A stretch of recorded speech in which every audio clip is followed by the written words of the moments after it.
Welcome back to the Stuff About Money podcast. I am Erik Garcia, certified financial planner, your host for today. And today we have a special guest. This is kind of a little bit of a selfish guest. I'm gonna confess. We have Christen Arafeh. She's a college consultant and strategist. We were just joking here before we hit record. She's a college Sherpa. She helps guide parents and students through the college admissions process. And as I've talked about on recent episodes, I have a 17-year-old junior who is we are currently looking at colleges. I have a 19-year-old currently in college, and college is expensive, y'all. And I opened up my Facebook this morning and had a memory from 3 years ago to this day, ironically enough. And I had on the podcast back then it was the Building Us podcast that I was doing with Dr. Matt Morris, but I had John Hupalo on the podcast, and he's a 529 FAFSA guy for college planning. Uh, and this is what the description of the post said. So this is fitting that we have Christen on, and I'll introduce her here in a second.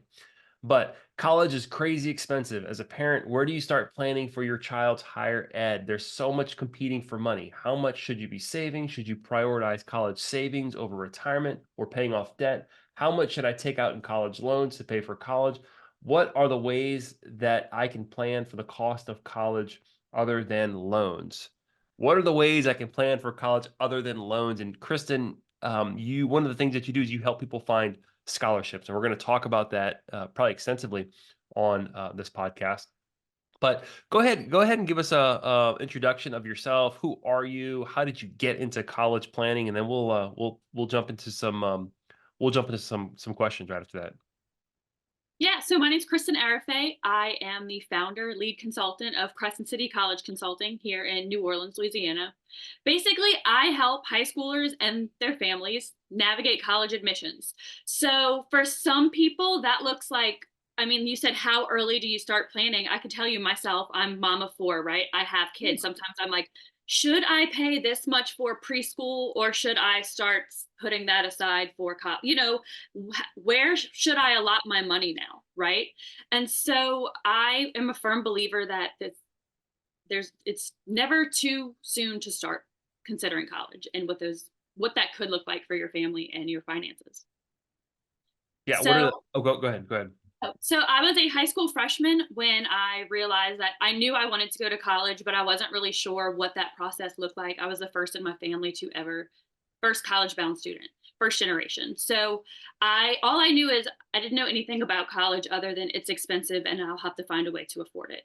So I started applying for scholarships as a high school freshman, kind Wow. of blindly. And I remember it was summer sitting in my mom's office and I was just on scholarship sites applying.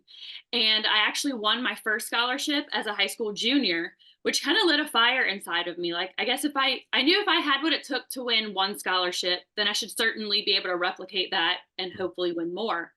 And I did. I took that process, and as I applied to more and more, my essays got better, my community service involvement got even list got longer, and I was winning scholarships. And so some of those were small local scholarships like the garden clubs, local Rotary clubs, and others were some larger national scholarships, and some were college specific scholarships.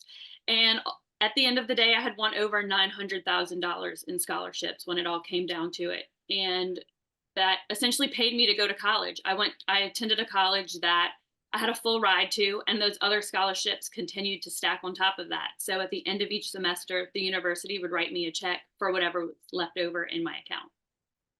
And it wasn't until I graduated college that I realized, man, I got paid to go to college. And my friends, we were sitting around the table, they were saying how much they have to start paying back in student loans. And it's a Mm. house payment for a lot of people. Yeah. And I was like, wow, what I did was life changing for me. And so since then, I have started my own company to really help other students do the same thing. Sorry, Wow. that was a lot. Wow. No, $900,000 in loans. So hold on. Hmm. So you Not loans, No, not no, loans. loans. I'm sorry. In scholarship. So, Yeah. but you also had a full ride on Yeah. top of those $900,000. No, so Okay, I kind of computed like what those full rides look gotcha, like into that. The gotcha. university, Okay, there were some schools that I had full rides to, some schools that I had partial tuition scholarships. Like, for example, I know you're a Tulane alum. That was um, kind of one of the schools I had my sights set on. But when it came down to, even with a rather large 2-lane scholarship, what I would have to out of pocket or take out loans to just did not compare to me choosing the school that I could graduate debt free from. Yeah, you need $900,000 to go to to go to Tulane these days. All right, all right. Before we start breaking down how you did this, like how you won $900,000 in scholarships, and how you translate that into what you do today, I got a question for you. This is what we ask all of our guests. This is, I think, appropriate since we're talking about college and school. What's one thing about money you know today that you wish would have been taught in school? Oh, I think that there's that famous saying or quote that you are the average of the 5 people you hang out Mm, with. yep, And I feel like when you surround yourself with people who are making good decisions, making good financial decisions, and you see their direction, like the successful decisions that people are making, to surround yourself with more people who are making great choices rather than the people who may not be making those same great financial moves. that's great. I love that you said that. You're the average of the 5 people you hang out with. Yeah. That's a good lesson for not just in school. It's a good lesson for today. Hang out with people, or spend the majority of your time with people that you would want to, you know, be like, right? That So, you want to reflect those values, those characteristics. yeah, because that's the direction the conversation Yeah. goes a lot, and you are who you surround yourself with. Yeah, and then, part of that is, making those decisions like you talked about, right? I wanna be around people who have good financial habits. I don't wanna be around people who blow their money, because then I'm gonna blow my money. I wanna be around people who are frugal and thoughtful, and, Yes. before they spend a dollar. All right. Let's hop into scholarships. So you said you started right, applying it in ninth grade? Yeah, and I think that's a huge scholarship misconception. Most people really think, okay, I need to choose a major and apply to college. And once I have a college, I'll start applying to scholarships. But although a large portion of scholarships do come directly from the colleges that you apply to, there are so many scholarships and organizations that will send money if you're considering that career route. And so some of those start, as I say, ninth grade, but there are actually scholarships starting in kindergarten. And so I like to think sometimes replace the word scholarship with contest, right? Okay. Art contest, oratorical contest, essay contest, Mm, right? Those are okay. all essentially like glorified scholarships, right? If you really want to think like how far back can we start thinking about writing essays and earning money for school or for art supplies or whatever sometimes the contest specifies, um, it could start as soon as that. However, when we're really starting to hone in on scholarships for college, yeah, come ninth grade, there are plenty of scholarships. Now, some of them will stipulate they want to hold on to the funds until you are have accepted a school. That way they'll send the funds to the school. But not all of them. Some of them will send them directly to the student. And you have the discretion to use it for tuition, room and board. There's no audit for the most part. It's just I would like to say be honest with what they say, sure. you know what I mean? Yeah, But yeah, yeah, yeah, yeah, yeah, yeah. for sure. Wow. Okay. And where do you find these scholarship opportunities? That's what I need to know. Where do I find these? Because my daughter's looking at very expensive schools, and most of them are there's no merit based scholarships. So like I need to discover these scholarships. Help me out. Yes. So, okay, can I And start? let me just say this. Let me just say this. Kristen does this for a living, y'all. So if you find yourself where you're trying to, let me ask you this: do you work just here locally in the New Orleans area, or is your work nationwide?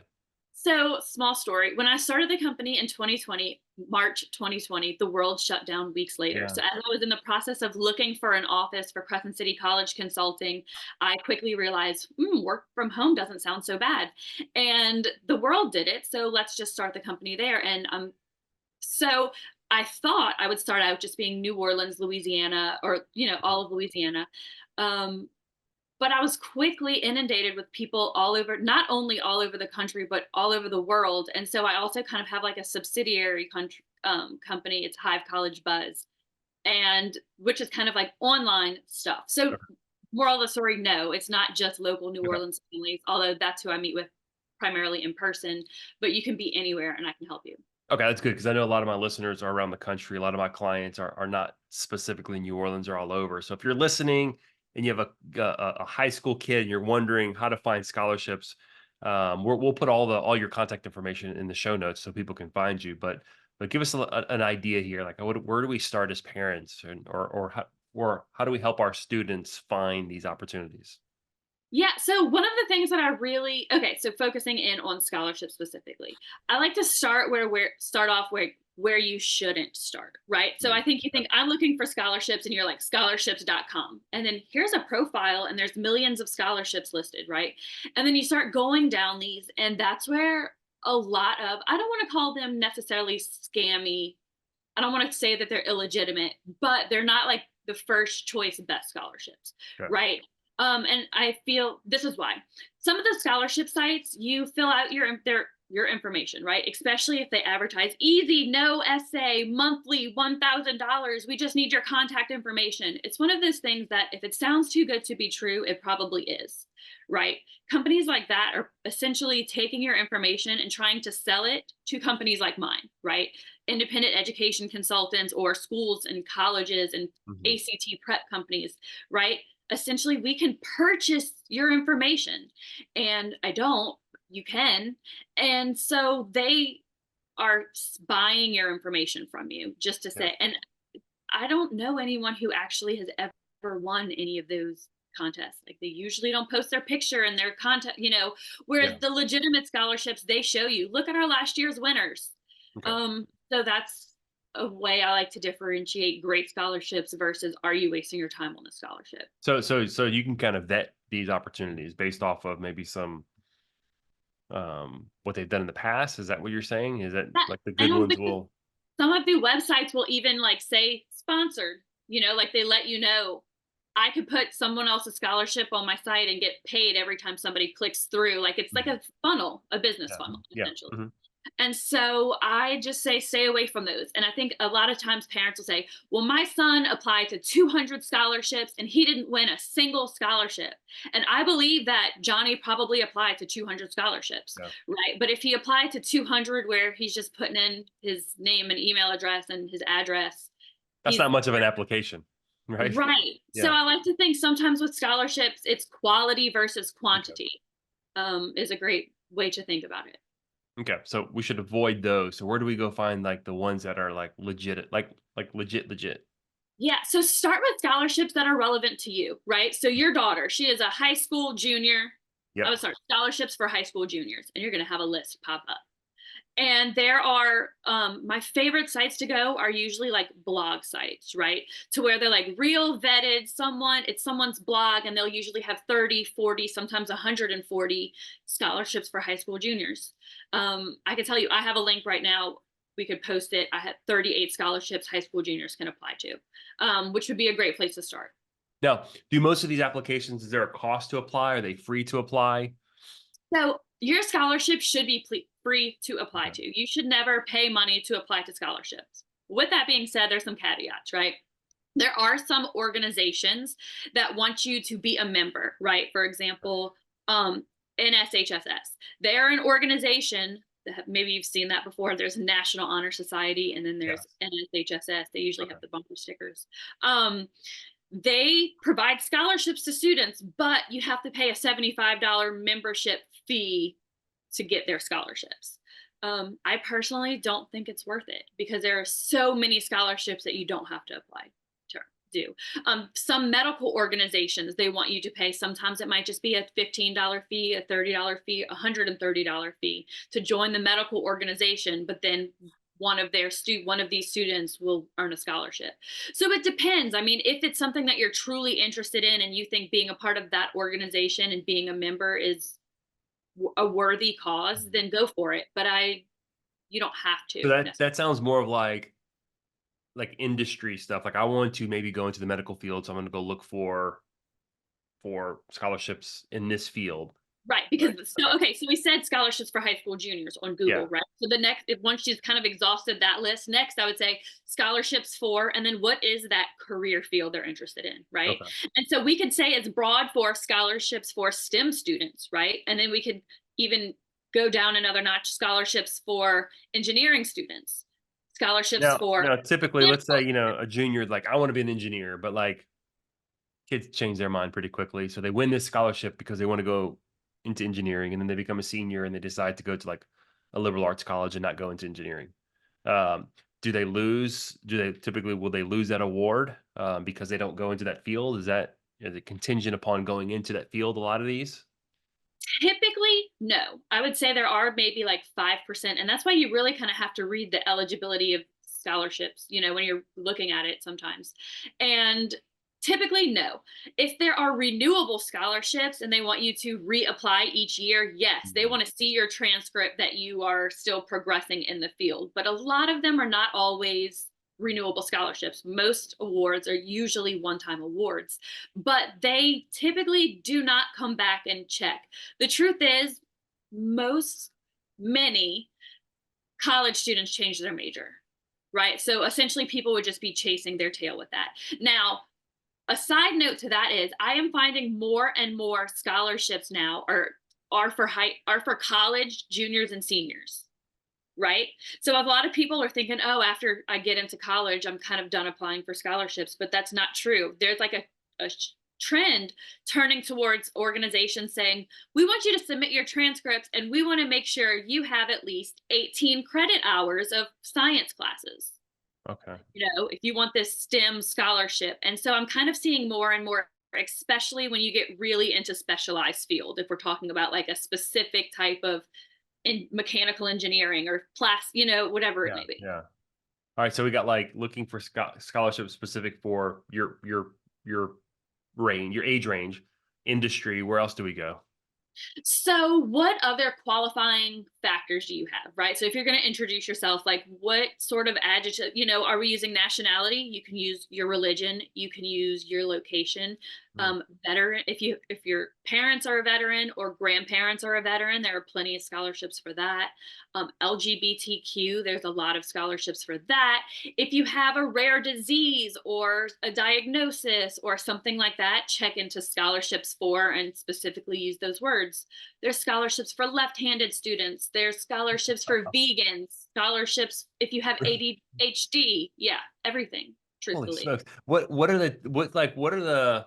I gotta imagine that these scholarship awards are like all over the board in terms of like value, but like are we talking about like little bits of money, big amounts of money? What's a range of the amounts? Typically, like let's just say like a random vegetarian one, right? Might be $500 or $1,000, right? Not mega money, but man, that's a few Yeah, credit hours. You know what I mean? A credit hour, that's a few and salads. That's a few right. salads, right? And so, truthfully, and that's why it's when some people are like, man, some of these applications are lengthy, right? When you're thinking about a scholarship application, a lot of the ones that are high dollar scholarships, there's a lot of components to it. There's an application, and there might be a resume you need, and a letter of recommendation, and you need a transcript, and pictures. Sometimes the applications can get lengthy, and it might take you 2 hours to submit an application, but is it worth $25,000? Yeah.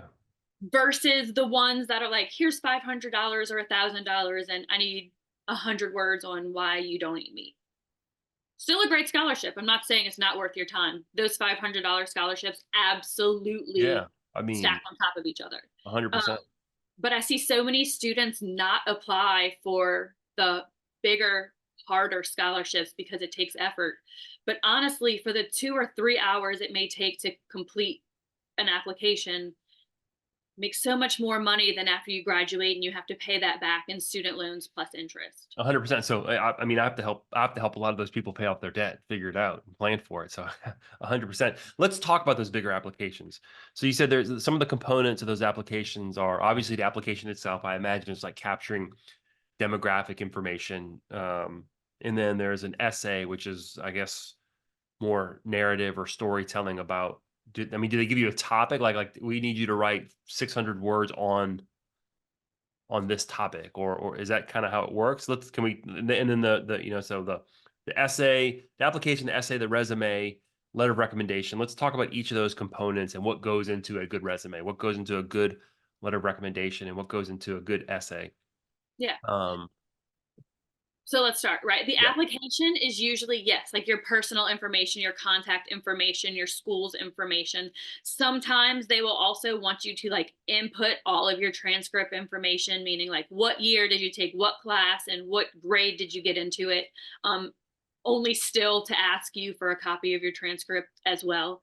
Um, and so to get a copy of your transcript, some schools, some students, it might be simple, right? Some of them log into their school's portal and there's like a unofficial transcript button that they could click and download and send. But not every school is like that. Some schools, they want you to pay, or and some scholarships may even want an official copy. They're starting lesson. It used to be where you could either pay the school and get your official copies. I think that's kind of becoming less and less now with the newer scholarships, but they want your school, your principal, and your counselor's information. That way they can make sure those officials submit your transcripts, Okay. the official copies. So that's typically how you would get transcript information. For letters of recommendation, I like to start with a resume. And so I find that the resume is so important because if you are applying to scholarships, you're probably applying to more than one. If you're applying to colleges, you're probably applying to more than one. Yeah. And essentially, the applications ask the exact same thing. What years did you do what activities, and who was the coach or sponsor or teacher, and what did you do?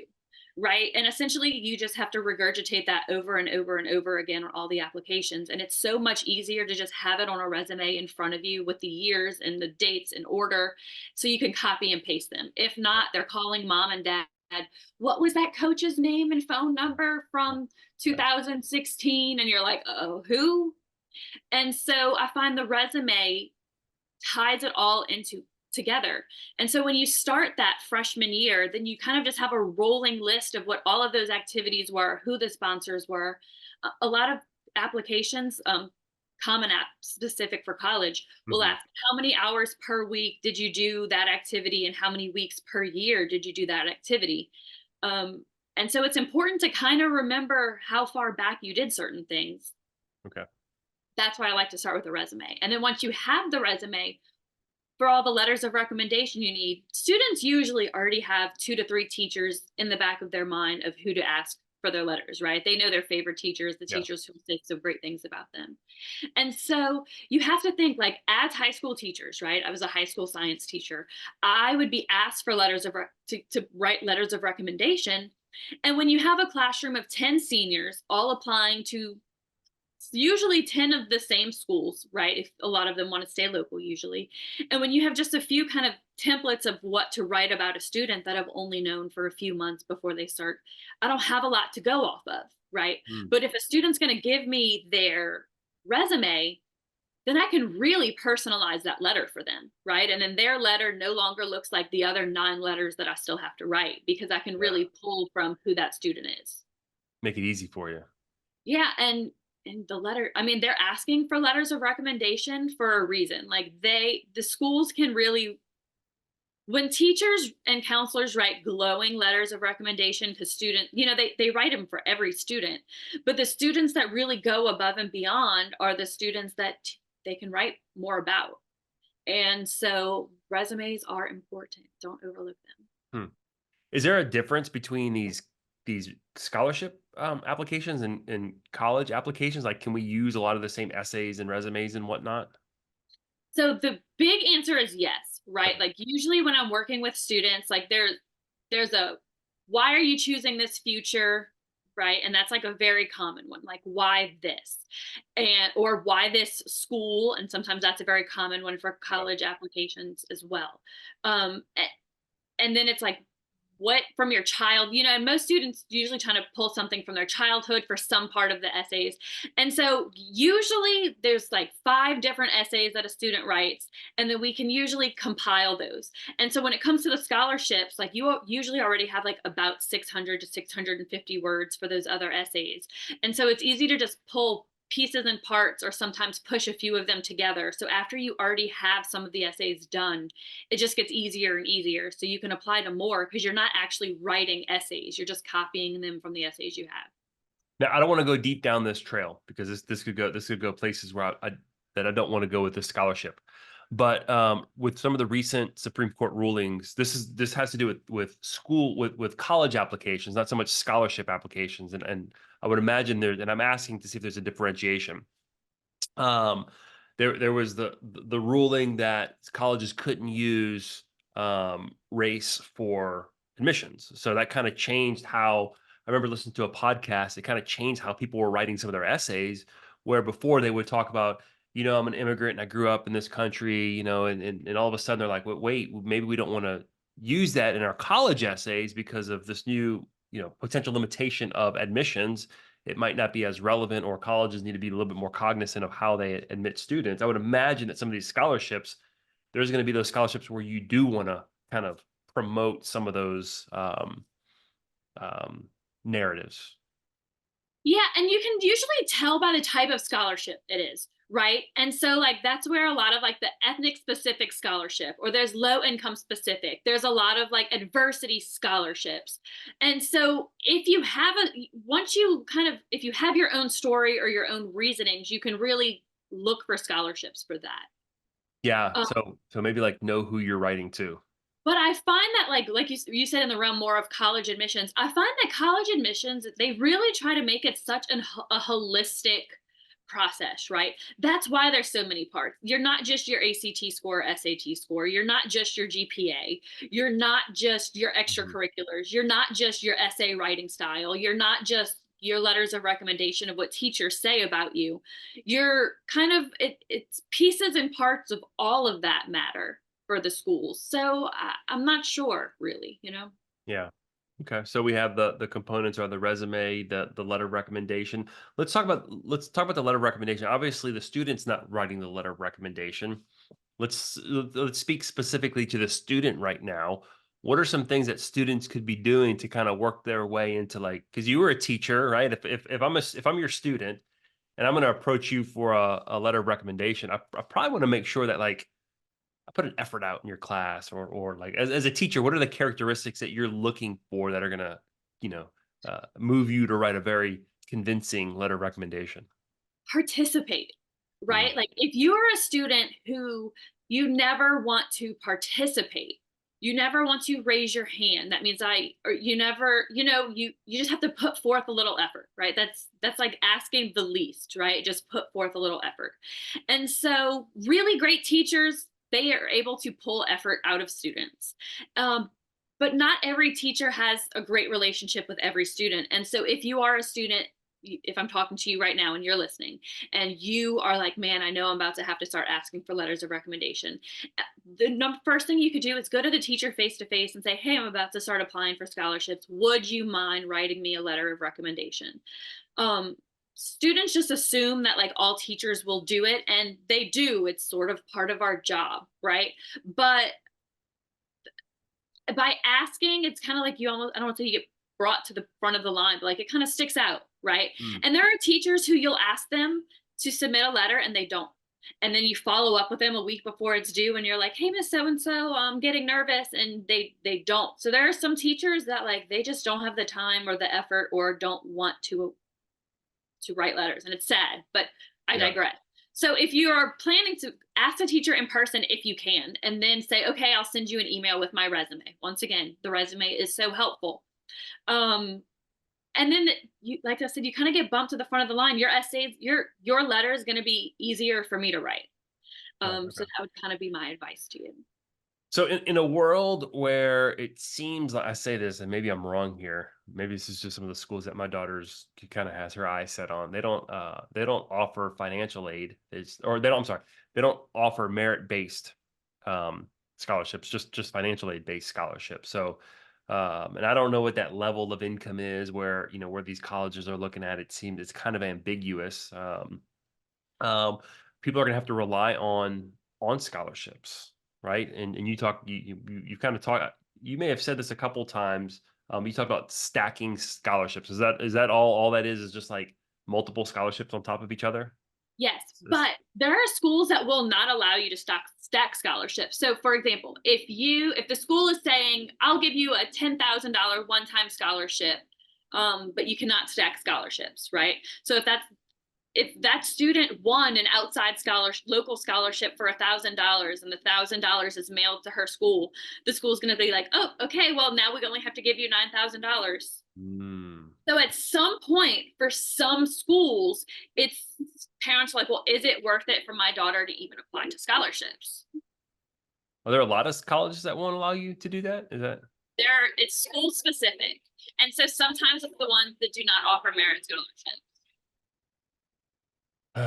Oh man, this is complicated, Kristen. How are parents supposed to survive this process?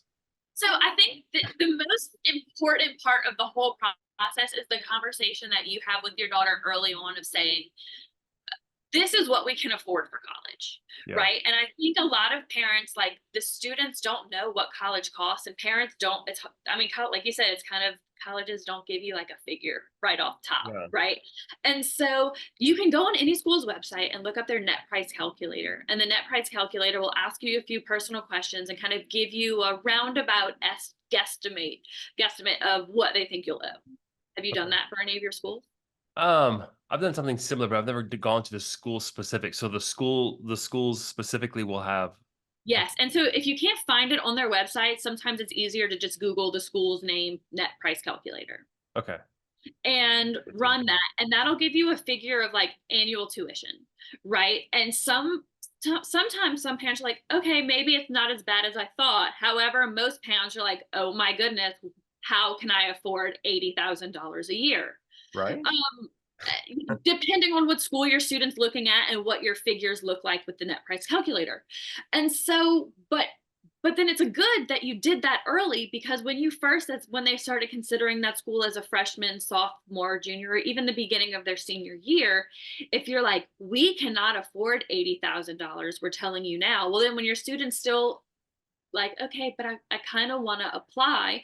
Okay, great. Well, what are you going to do to contribute? How many scholarships are you going to? Because if you get in, Yeah. we can only allot X amount of dollars per year or whatever. I think so many parents, it's kind of like throwing darts, and you're kind of just hoping you get to a good school, like, because you got to be accepted first. Or like Yeah. sometimes you don't get accepted to the schools that you thought you could afford. Um, if you can afford any of them, to be honest with you, with in this day and age. But But that's why people need someone like you to make them affordable. right, and so that's why we start early, Yeah. right? Like, you just have to have the conversations of what you plan to afford, and then students kind of get that. I think the disconnect is when parents don't have that conversation of how much it costs, right? What is the name of the podcast? Stuff Stuff about About money they didn't Money. Like, teach you in school. Yeah. college is, it's stuff about, it's big about money. Yeah. And so students, like, they kind of see stars when they walk in these $1 million, $100,000 educations, and they don't realize like how much money that really is, or how much money they'll make when they leave. Yeah. And parents are like, okay, well, we'll have to try to make it work, but then you're changing majors and transferring schools, and then next semester is more expensive, and it's hard once they're enrolled to say, or accepted or started there, to say we can no longer afford this. So I think having that conversation early is like the most important part. Yeah. That's huge. That's a huge thing right there. I've talked to people who don't have those conversations with their kids, and it's interesting to me that they haven't had those conversations. Um, but yeah, this is a tough topic. College planning, especially like being in New Orleans, where you even talked about this earlier. Like, how much should I pay for my kid to go to elementary school? Like in New Orleans, a lot of families are paying, college tuitions for grade school and in high school, and then on top of that, you're trying to plan for college. Don't have all the answers. I know we don't have all the answers, but I will say this: graduating with too much college loan debt is a burden. I talked to a lot of clients who are still, and we're talking about 20 years post college, and we're not just talking about like the average people. We're talking about like doctors and attorneys. I mean, they're buried in debt. And I get some professions. That's just the option. It's something that you have to like wrap your mind around. But if there's an opportunity to get some money in scholarships, whatever you get in scholarships means that's less debt that you have coming out of school. So I think this is a great service that you're doing. Thank you. Yeah, and that's kind of the point that I like to make is you can spend a few hours submitting some scholarship applications early on, and not all of them always pan out. But if you're truly consistent and you really want it, it works. Not only for me, but for a lot of the students that I'm working with. And you can tell this the parents who the student has to want it just as much, if not more, than the parent. And so Yeah. you find the parents who are like, no, we have to find a way to make this affordable, and they'll come to me and we'll sit and I'll say, okay, well, let's. And so I offer a service called personalized scholarship search, where I could do the back end research and curate a list of 20 or more scholarships that are relevant to your student. And so many parents are like, yes, I want it. But then I look at the student and I'll say, well, I want to make sure that you want to do it. Don't just let mom and dad foot the bill Mm, for me to yeah. provide a service. And some students just, I mean, I could see when the last time it was opened, and it's kind of heartbreaking. But Mhm. I feel like it's also it shows the parent up front whether or not the college investment Yeah. is worth it.